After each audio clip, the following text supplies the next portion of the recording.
Hi, everyone. Welcome to our panel, Uniting to Fight for LGBTQ Equality in Modern America. My name is Jorge Valencia, and I'm the Executive Director and CEO of Point Foundation, the nation's largest scholarship granting organization for lesbian, gay, bisexual, transgender, and queer students. For more than 20 years, we have helped students nationwide get the support they need, not only to pay for their education, but to persevere and succeed in post-secondary education. We support students in community college, undergraduate, graduate, and even postgraduate. So this particular panel is the final event of Out in Higher Ed Week. It's our annual celebration of LGBTQ students nationwide. And every year, Out in Higher Ed Week uplifts Point students and alumni voices so that other students, academic leaders, and allies will be inspired to celebrate and empower LGBTQ identities in their own communities. And I know you're going to be inspired by the panelists and our moderator today. By the way, you can find links to resources that were released this week and other tools at pointfoundation.org/out. Now it's my pleasure to introduce our moderator for today's panel, Alex Morse. Alex is a Point alumnus and the current town manager of Provincetown, Massachusetts. Alex is the former mayor of his hometown of Holyoke, Massachusetts, where at the age of 22, he became the youngest and first openly gay mayor in the city's history in 2011, just months after graduating from Brown University. Alex, it's all yours now.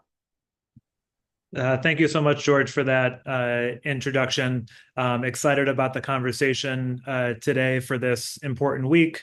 As Jorge mentioned, I'm a proud Point alum. Without that organization, I'm not sure I would be here today. As Jorge mentioned, I ran for mayor my senior year at Brown, got elected, and ended up 10 years in my hometown, and now have been in Provincetown the last 3.5 years. So excited about my career in public service and excited to have a conversation with 4 very impressive Point scholars to celebrate this week. I will introduce our 4 panelists, provide some context, and then we'll get into some of the questions that we have for this afternoon's panel. First, we have Isaac James. Isaac is a Point alum and co-founder of OutVote, currently studying for a Master of Public Policy at the University of Oxford as a Rhodes Scholar. Isaac completed a Master's in Women's Gender and Sexuality Studies from Oxford in June of 2024 and graduated with a BA in Government from the University of Texas at Austin in May 2022. Welcome, Isaac. Second is Joe Liu, a Point Scholar and Director of Outreach and Coalitions of OutVote, Human Rights Studies Master's student at Columbia University, and Youth Engagement Specialist for Dallas Asian American Historical Society. Welcome, Joe. Ranen Mao, a Point alum and co-founder of OutVote as well. Ranen graduated from Washington University in St. Louis, studying political science, sociology, and women, gender, and sexuality studies. He wrote a senior thesis on LGBTQ voter engagement. Thank you, Ranen. And Jenna Smith, a current flagship scholar with a scholarship and program director of OutVote, who is an advocate for criminal justice reform and student at Duke University in the University of North Carolina, Chapel Hill. Welcome, Jenna.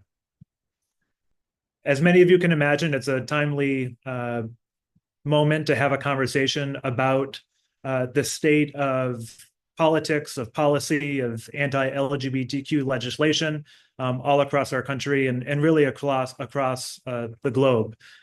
We have state legislators across our country that are considering over 500 anti-LGBTQ bills in different state legislatures. Schools, largely K-12 institutions, were hit with 29 anti-gay bills in 2023 that, for example, prohibit students from using the correct bathroom, allowing staff to dead name students, stopping students from joining sports teams, allowing parents to remove classroom materials, forbidding staff from discussing gender or sexual orientation, and requiring employees to out students' gender or sexuality. And since 2023, 81 bills would decrease or remove DEI, diversity, equity, and inclusion staff services, and facilities from college campuses across our country. So from anti-gay bills, 2022 and prior, again, this last year, we're also seeing efforts to forgive student loans being battled and thwarted by legislatures and courts around our country. And we also continue to see a number of Title IX challenges, despite our efforts to reinstitute protections against discrimination for LGBTQ college students. So sort of with that landscape and setting, I know the four panelists we have this afternoon are going to help us in a conversation how to navigate that climate in that context and the efforts happening on the ground in their respective communities and campuses, and their guidance and advice as to how we move forward. And so I want to start with the current threat landscape that we just discussed briefly. And the first question is for Jenna. What are the most significant legislative threats to LGBTQ rights in the United States today? And how do these threats differ from those of the past? Thanks for that question, Alex. I feel like it's such an important one when having this conversation. So the attacks against the LGBTQ plus community from a legislative standpoint are showing up in so many sectors of our society and government today.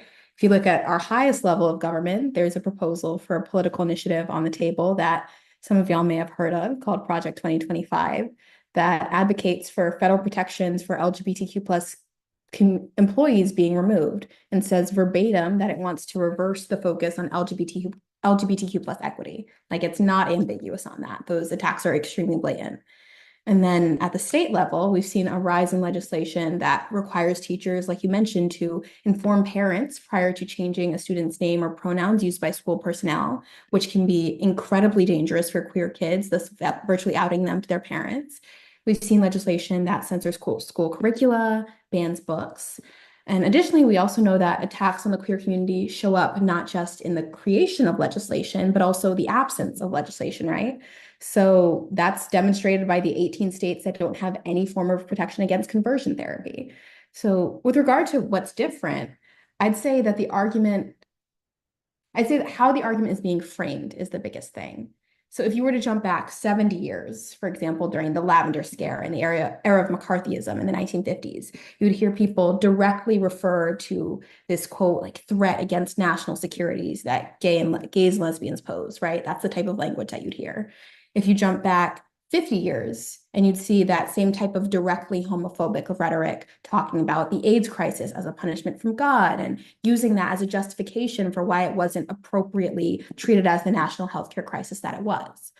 Today, I think you'd see a pretty big shift where sometimes, not always, but definitely sometimes, we're seeing that language being more coded, it being framed as a conversation about parental rights, about protecting children. But children aren't really being protected when you're taking away their books and away their education. The only thing that's really being protected is the archaic ideology of the people who wrote those bans in the first place. So to really answer that question, I think while the messaging has changed, the strategy has changed, the core of those attacks have remained the same. And I also think it's worthwhile to address the fact that this isn't only about queer liberation, even though that's what may be central to so many of us on this call today. I think it's also about the government having the power to make decisions about what books you can read and what rooms you can enter, something that's much more reminiscent of what's been used by authoritarian dictatorships to suppress dissent than it is about this idea of a great American democracy we collectively claim to value. Thank you for that, Jenna. And a follow-up question for both Joe and Ranen. How are marginalized groups within our community, such as the trans population and people of color, disproportionately impacted by some of the policies Jenna touched on? Maybe start with Joe. Yeah, I think when we look at these issues, a lot of times we kind of look at it from a standpoint of observing these legislative policies from a position of privilege. Now, when I say that, I mean that a lot of times we see ourselves as not the lowest common denominator in the policies that these people are, or these policies are directly attacking and trying to impact. So, I mean, when you're thinking about trans and Black and brown people in the United States, you realize that the experiences that these people face have been significantly harder for an incredibly long time. And when you're looking at how these policies are impacting people in the first place, a lot of times we assume that we're going to be experiencing these policies from a place of housing stability or education access or food access, when in reality, for a lot of people of color and trans people, those things don't exist, especially for those of us that live in the South. And I can speak from that as a person of color who is queer and non-binary, who came from Texas and grew up in Texas, seeing how my peers were treated and how our state directly abandoned us and fostered a culture of othering. It was incredibly dangerous for us to be out and proud as queer people and not just live in a state of survival, but in a state of thriving. So it was incredibly challenging to be out proud and queer and also be able to make strides forwards for ourselves and our communities. And these policies are going to keep attacking those very same people who have been forging ahead and creating new pathways for people who have come from hardship, just solely so we can make sure that, anti-queer legislation can continue in this country. Thank you, Joe, and thank you for touching on your own personal experience in Texas. Ranen? Yeah, absolutely. First of all, thank you for asking this question. And I think it's so important that we acknowledge that the LGBTQ movement has to do better at messaging about how LGBTQ issues are fundamentally intersectional, and they're not just issues that impact white people. Joe is absolutely right that we cannot give up on the South. We cannot give up on rural areas. We cannot give up on communities of color. We cannot give up on our trans siblings who are being impacted by these policies, because a lot of polling currently indicates that communities of color see LGBTQ issues as a white-coded issue, in the same way that issues like gun violence, for example, have been coded as white, while issues like criminal justice reform and criminal legal reform have been coded as Black. So I think one of the ways that we move the LGBTQ movement forward is by explicitly articulating and emphasizing the way that we're going to be building an intersectional movement for everyone. We need to acknowledge that anti-LGBTQ legislation is so often explicitly racist and anti-trans in nature. For example, in 2024, there have been 658 anti-trans bills alone introduced in 43 American states, and these bills are often disproportionately attacking communities of color. Anti-trans sports bills that ban women who are transgender from competing in sports oftentimes require state surveillance and regulation of the bodies of athletes, including Black women like Casper Semenya, Christine Maboma, and Beatrice Masalingi, who were barred or restricted from competing in competitive sports because of the fact that they had testosterone levels that were viewed as too high by these sports regulation agencies. The fact that Black bodies are already overly policed by our systems and institutions means that when we have regulations and policies that are going to restrict access to healthcare or restrict access to things like bathrooms and sports, that those are things that are going to be disproportionately impacting our Black and brown communities. In Pennsylvania, recently, the Southwestern School District also installed windows in their gender-neutral restroom so that they can harass gender non-conforming and gender expansive students who are using the restroom. These policies of harassment are rooted in a fundamental desire to target trans people, and an increasing number of people within the LGBTQIA community are falling for this incorrect messaging that seeks to isolate trans issues from the broader LGBTQIA set of issues that we're fighting for. We're building an intersectional and important movement that is going to recognize that privacy issues, for example, are disproportionately going to impact people of color and trans people. And when we fight for LGBTQ rights, we are fighting for the rights of people of color and communities of color and trans people as well. Also, when we talk about voting access, it's people who are at the intersections of marginality who often experience the most onerous burdens in order to cast a ballot, because Black and Latina communities, low-income communities, rural communities, and older adults are disproportionately impacted by policies like voter ID laws, purging of the polls, closures of polling locations, and restricting early voting. So at OutVote, our work is explicitly intersectional because we acknowledge and recognize that if you live on a reservation, if you live in a historically Black community, if you come from a low-income background, the barriers for you to vote are going to be much higher than someone who might come from an affluent, white, urban area. And that's one of the reasons of why we're trying to build and message around LGBTQIA issues as an intersectional one that is inclusive of both trans communities and communities of color. Thank you, Ranen. And we're going to talk a little bit more later in the panel about the role of voting in disenfranchised communities, but really appreciate the themes that you touched on. If anyone else wants to chime in there, you're welcome to. Otherwise, we're going to transition into how we sort of assess those facts in that context and do what we can to try to reverse these anti-LGBTQ policies that we're seeing day in and day out. And I don't have to remind any of you, sort of the trans community in particular, being scapegoated by the general population. We're seeing it in political ads just over the last couple of weeks, as one candidate being for they, them, and another candidate being for you. And literal compilations of videos of people who've served our country in the military, imaged as drag queens to scare the general population, if you could put it that way. So really appreciate the emphasis on certain aspects of our community, being blamed, being marginalized more so than other aspects of our community. This next question is for Isaac. What legal and political strategies do you think have been most effective in challenging and overturning anti-LGBTQ laws? And if you can name any specific examples of said strategies. Yeah, absolutely.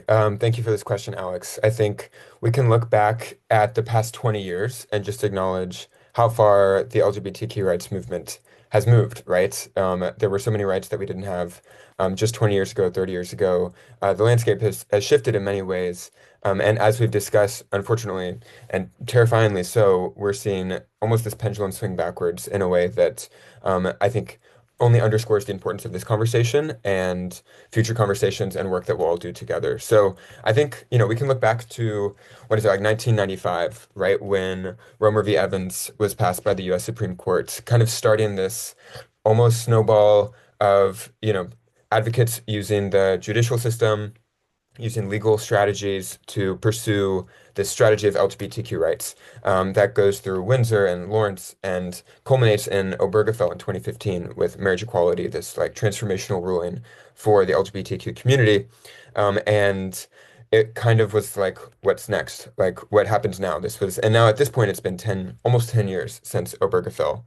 And I think at this point, we can kind of acknowledge that this legal strategy towards pursuing civil rights for queer and trans people is falling flat. And, you can point fingers at whoever you want, but we know that the judges and the federal judiciary currently is composed of judges that do not seem to indicate that legal strategies to pursuing LGBTQ equality is kind of like the next step and the way to go, right? So we saw the Bostock decision come down recently, but we also saw the same Bostock decision, which basically says that any law that prohibits sex discrimination also bars discrimination against LGBTQ people, abandoned when the US Supreme Court allowed decisions that basically blocked the Biden administration's ability to protect LGBTQ students on the basis of this sex discrimination in August of this year. That was just 2 months ago. So we see already the Supreme Court is tearing down these like very recent opinions that previously we all love to think were kind of these foundational rulings that were never going to change. And so we know that maybe the legal strategy option is kind of not necessarily the most promising moving forward, given these indicators and the rhetoric that has come down from the Supreme Court itself. So then I think, what's next? And I think we are still in this moment of what's next. But I think, speaking on behalf of OutVote and young people and Gen Z and LGBTQ youth advocates, I think the answer lies somewhere with us. And I know that wasn't exactly the question, but I think the answer really lies with young people to build this new form of political power and elect individuals who can enact policy and outpace that oppression that seems to be stemming from future and present judicial opinions. We know the American people are there. And with Gen Z being 1/3 LGBTQ, we know that we are definitely there as well. Thank you, Isaac. Sort of transitions to this question about what roles do grassroots activists and young queer leaders like Point Scholars play in this effort to overturn these laws, right? And how can local, state, and federal government work together to protect queer rights? So I don't know, Ranen and Jenna, if you maybe want to touch on the role of Point Scholars, the role of grassroots activists, and how they can intersect with, government on the local level, everything from mayors to city councilors, school committee members to state officials, all the way up to the federal government. Yeah, absolutely. Well, I want to start off by saying that grassroots organizing goes a long way in most tangibly electing candidates, and those candidates are going to end up setting the agenda on the local, state, and national level. I think that grassroots organizing is really, really critical because they often push Democrats to better embrace LGBTQIA issues. In 2008, for example, President Obama did not support marriage equality, and it was LGBTQ activists who were out there protesting at his rallies that were able to change the narrative and change his political perspective on the issue of LGBTQ equality, specifically with regards to same-sex marriage. We've also been able to see this type of organizing mobilize even conservatives, including people like Governor Cox of Utah and Governor DeWine of Ohio, both of whom vetoed bans on gender-affirming healthcare and bans on trans women in school sports. So I think that point scholars can do so many things to plug into a lot of this work. You can run for student government. You can show up to advocate because your voice is going to go a long way in a city council meeting where not a lot of people are showing up. And then shamelessly, of course, you should join OutVote, become a fellow or an ambassador with us because there are elections every single year. And it is always important for us to critically go out there and make sure that people are turning out, especially for elections that have low propensity turnout. That school board, for which allowed for that school district to carve a window in their gender-neutral restroom, is a school board that was elected by a small number of people in that town because of the fact that school board elections tend to have turnout rates under 20%. If you had more people who were out there voting for LGBTQ equality, you could have a more progressive school board that was going to protect the rights of those LGBTQIA students. On all these different levels, then by setting the agenda, you're able to create a lot of different types of structural and systemic policy changes. Local governments can fight pressures against book bans. They can teach adequate history in schools, including Black history and LGBTQ history and women's history. They can uplift DEI efforts in their hiring practices. And state and federal governments can do more structural policies like banning conversion therapy, HIV decriminalization, which I worked on in Missouri, protecting funding for LGBTQIA people in programs, and creating sanctuary status for policies like gender-affirming healthcare and abortion access, both of which are really, really important for the LGBTQIA community. All these different governments can institute anti-discrimination protections and uplift things like Pride Month and queer and trans visibility, along with supporting LGBTQIA-owned businesses and LGBTQIA media. So we all really have a role to create a world of equality and to make sure that we are advancing the movement for LGBTQIA rights in every single part of government. All of us have a role to play in that. Thank you. And as someone in local government, I really appreciate the emphasis on school boards and, low turnout elections where a small minority of people can, elect a candidate with a certain agenda and have a lot of influence on people's lives day to day. And I know oftentimes people think of the national federal elections as being the most critical, and they absolutely are critical. But it also matters who your school board representative is, your ward counselor, your mayor, so on and so forth. So appreciate the emphasis on that. Jenna, do you have any thoughts on the role of point scholars and the role of different levels of government? Yeah, absolutely. I'd love to build off of Ranen a little bit, probably starting with the federal government and then working our way around.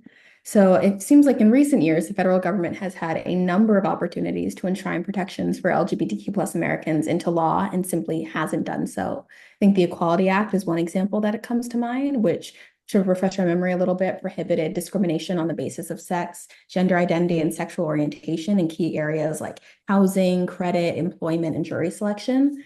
And to sort of refer to what Isaac was mentioning a little bit ago, there has been some protection in these areas by the Supreme Court, for example, the 2020 Bostock case. However, legislative protection is incredibly important because, as we've seen, the interpretation of those cases can get incredibly variable incredibly quickly based on what the politics at the moment are.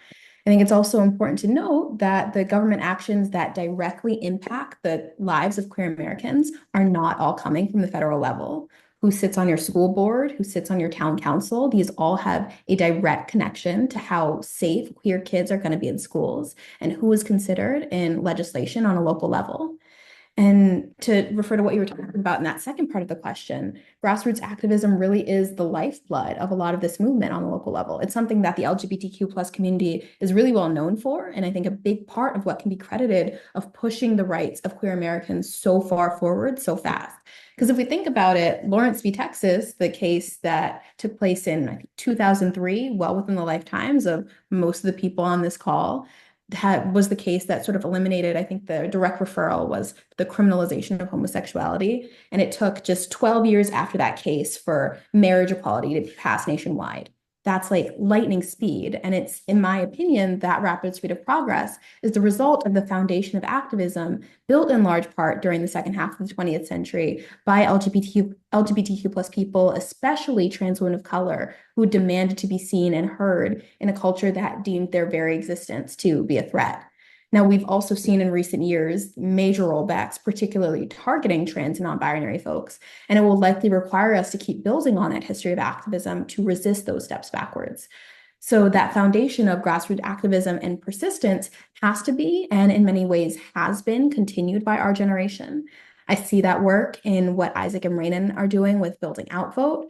I've seen it in the many, many point scholars and many, many just folks who are members of Gen Z continuing to push forward what we need to create a change in truly essential ways for our community. Thank you. Anyone else want to chime in there, or we can transition to sort of movement building as a sort of next step here and how we create a sustainable movement to respond to some of our challenges and build a broader coalition. And so this next question is for you, Joe.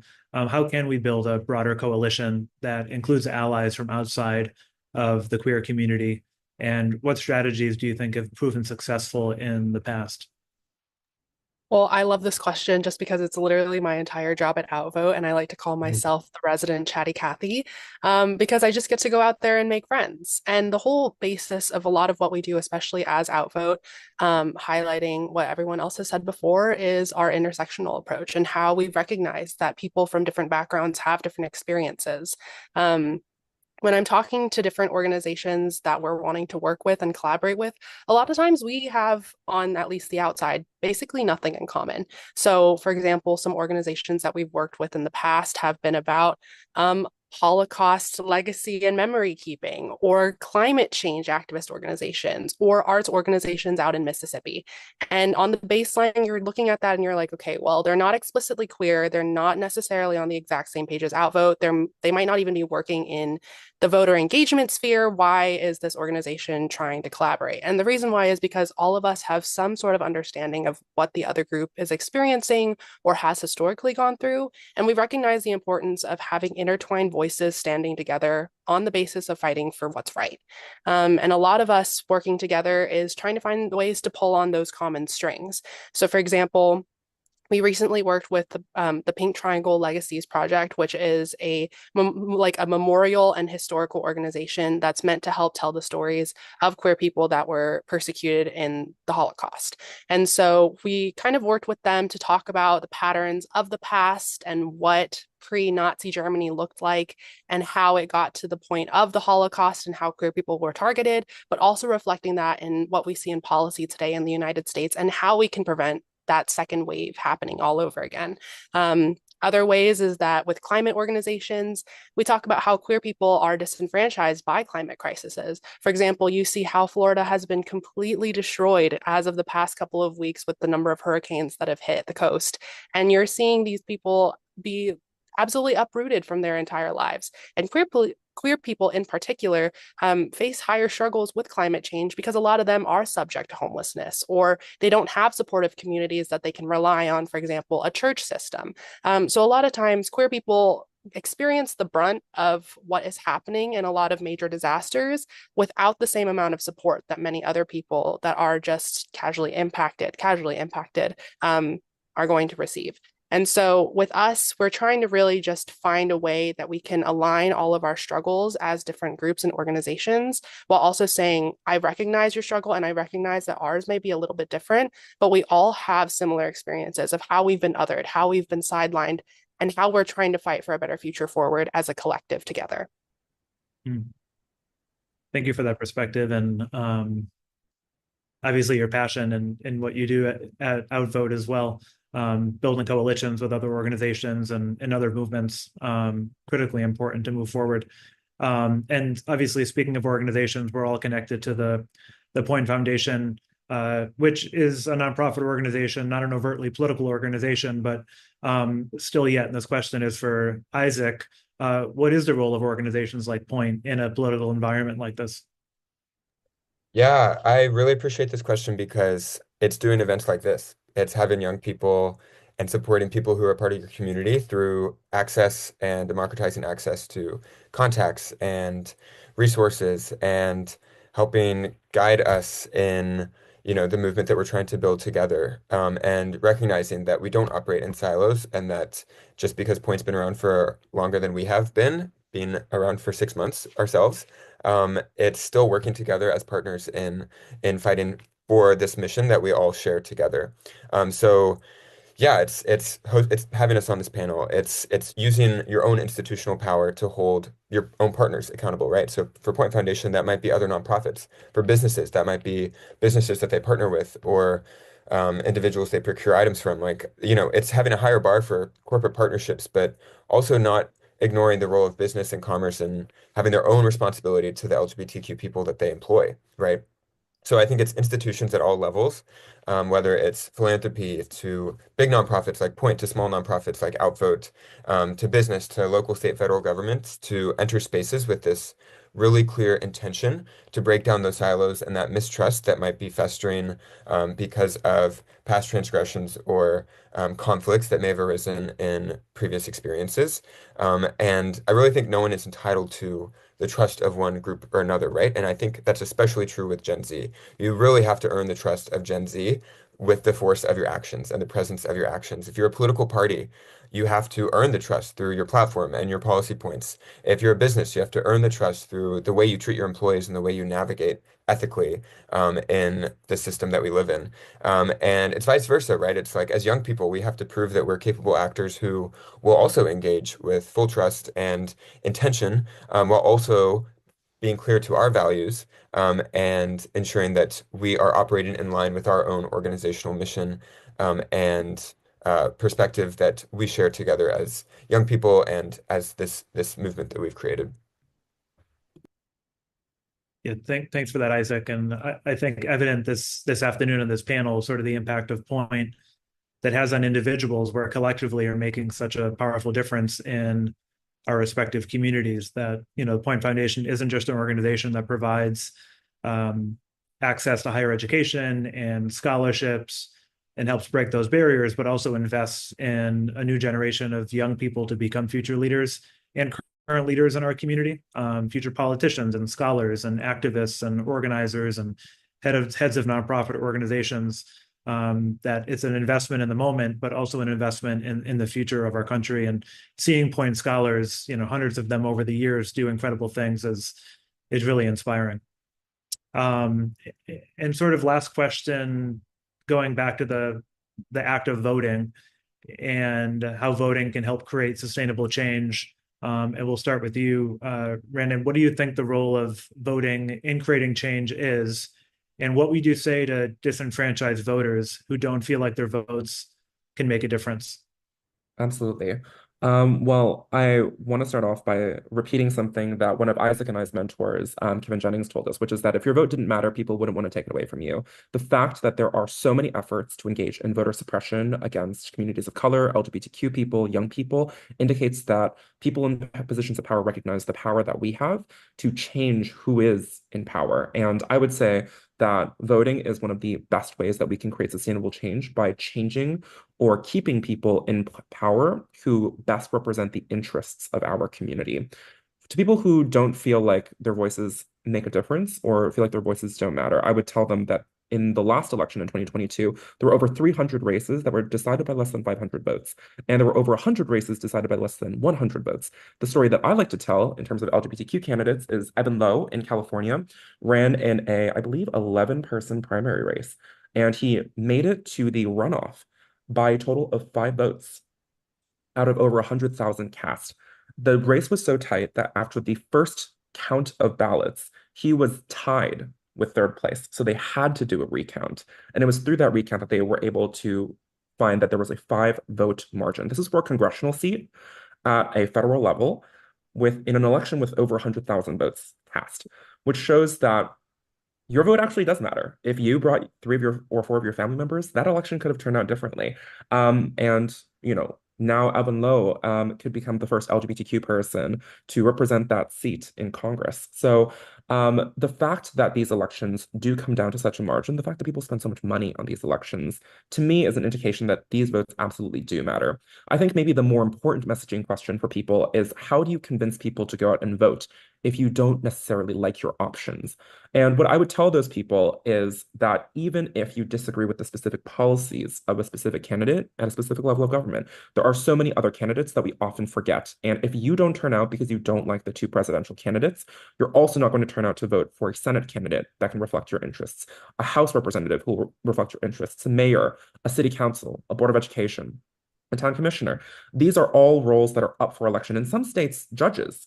These are roles that are up for election. And if you don't go out and vote, you're also not going to be voting for the propositions that are on the ballot. You're not going to be voting for referendums that people are able to make their voices heard on. You're not going to be able to vote in recalls. I mean, there's just so many different facets of voting that it's not just about voting for president. And I would tell people that even if you don't like the two presidential candidates, you cannot vote anyone for president, and you can go down the ballot and write in other people. Now, obviously, I think you should vote for someone for president, but if the thing that you really can't get over is that you don't like a specific candidate for a specific office, still go out and vote for the other candidates who are on the ballot, vote for the other issues that are on the ballot. If you're in Arizona, your vote is going to matter a lot because abortion is on the ballot right now. So does Florida.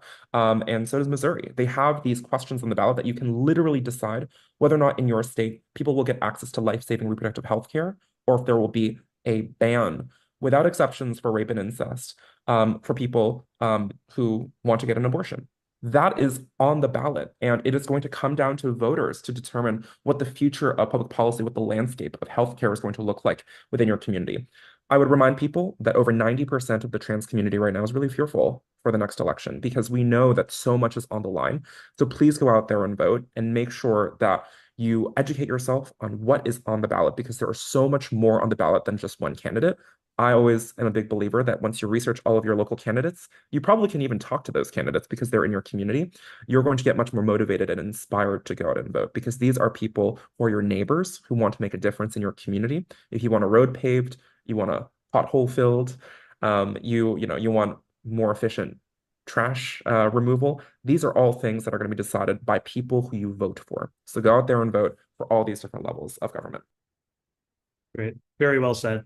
And also as someone that won his first election by one vote, I know how one vote can make a difference in an election, even a local election. So appreciate that perspective about the importance of voting. I want to give you all now the opportunity to have sort of a final call to action of what we do say to students or people in general that are watching this panel, given the state of our community, the state of policy, where we are in sort of building a movement to respond to the slate of anti-LGBTQ pieces of legislation and policies nationally. Obviously, incredibly important federal election coming up in just a few weeks. And as Ranen mentioned, sort of what's happening at the state level as well in regards to abortion access and other important policies. What would you tell people who are listening to this panel? And I guess I'll start with you, Isaac. Yeah, absolutely. And before giving my answer, I just want to say that we're so grateful to be invited to this event. We've had a great opportunity to speak to Point, and working with Point has been just such a fantastic way for us to maximize our impact in our own work. So thank you so much for having us. I think my final kind of message, send-off message, is that I'm pretty optimistic. I think the response we've gotten from young people through our message makes me optimistic. The organizing events we've funded, the fellows that we've trained make me so optimistic. Working with Ranen and Joe and Jenna and the rest of our team has made me so optimistic that it is this election and future elections where we can together build this new sustained culture of civic engagement where real change will happen. And I think organizations and institutions need to pay close attention to Gen Z and our political power. And Gen Z, if you can, you should participate in movements like OutVote that can maximize our collective political impact across the United States in a variety of different elections where our voice can really make a difference. So check us out on OutVote HQ on LinkedIn or Instagram, outvotehq.org, online for information on how to apply to be an OutVote ambassador. Those are rolling applications. And even though this is airing on November 1st, you literally still have time to apply and get quick funding from us to host the GOTV event in your community. Great. Thanks, Isaac. Jenna? First off, I'd probably just want to echo those thanks and also that hope. Working directly with our fellows has been an incredible opportunity to see how much passion there is in this election and how dedicated folks are to making sure that they feel represented by whoever's elected in November. And more broadly, I want to touch on, we've talked about a lot of issues tonight. We brought up the Equality Act. We talk about gender affirming care, reproductive care, housing, education, healthcare, all these issues that directly impact LGBTQ plus Americans. And who is elected in November has a tremendous impact on every single one of those categories. And it's not just the nation's highest office. Most of the impacts that you're going to feel come from the state level, come from the local level. They show up in decisions about funding. They show up in who's at the table. So I think just my final message is vote, double, then triple check your registration, confirm your polling location ahead of time, talk to folks about voting, not just your closest friends, but everybody you can, and vote early and just vote.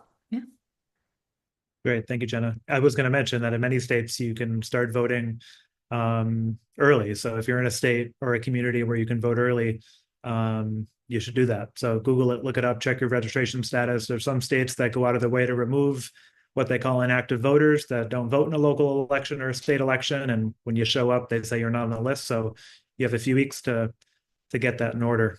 So definitely pay attention to that. Joe, any closing thoughts? Yeah, I'm just going to echo the thank you again. I mean, I think there aren't enough thank yous to express how all of OutVote has been positively impacted by Point Foundation and the people that have given us this opportunity.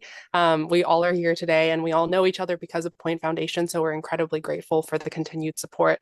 And of course, I want to echo the message about the importance of voting, but I also want to echo and say that voting is just one measure of how we express our participation in this country. The fight does not end after this election. The fight continues, and we continue to persevere forward in hopes of a brighter future and a better future for our queer siblings all across the country. So go out there, make your voice known. As it was said earlier in this entire discussion, people are trying to take away your voice and people are trying to take away who you are, your identity, and your place in our country. Do not let them take that from you, whether that be showing up to the polls or demonstrating in the streets or being in community with others and organizing to support other members of your community or, your state. Do it. Do not let them erase you. Do not let them erase your legacy. Be strong, be heard, and be proud, because in this time and place, you are your identity. As much as we try and separate ourselves from our identities sometimes, we are those things. Those are parts of us that make us who we are, and they're so incredible and beautiful. And to let those things be taken away from us or silenced is an atrocity. And we need to be proud in who we are and to continue to proudly fight for what we believe in and for our futures, because frankly, we all deserve better. Whether that be from whatever party that we may or may not vote for, we deserve a better and brighter future. And it's up to us to fight for that. Thank you. And Ranen. Well, now I can't go after all three of you.